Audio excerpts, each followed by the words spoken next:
রমজানের এই পবিত্র মাসে আপনারা শুধু মুনাফার কথা না ভেবে আল্লাহ তাআলার সন্তুষ্টি অর্জনের লক্ষ্যে কাজ করুন, তার আদেশ মেনে চলার চেষ্টা করুন। বিশেষ করে রমজানে সবাই 5 ওয়াক্ত ফরজ নামাজ সব সময় জামাতে আদায় করবেন।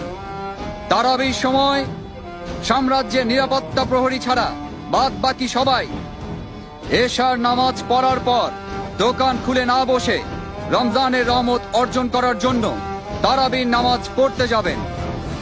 যারা নামাজ না পড়ে দোকানে এসে ব্যবসা করবে তাদের কঠোর শাস্তি দেয়া হবে। প্রত্যেক মুসলমান ব্যক্তির নামাজ ও রোজা পালন করা সবচেয়ে বড় দায়িত্ব। এই পবিত্র মাসে 5 ওয়াক্ত নামাজ জামাতে পড়ার জন্য আপনারা সবাই মসজিদে যাবেন।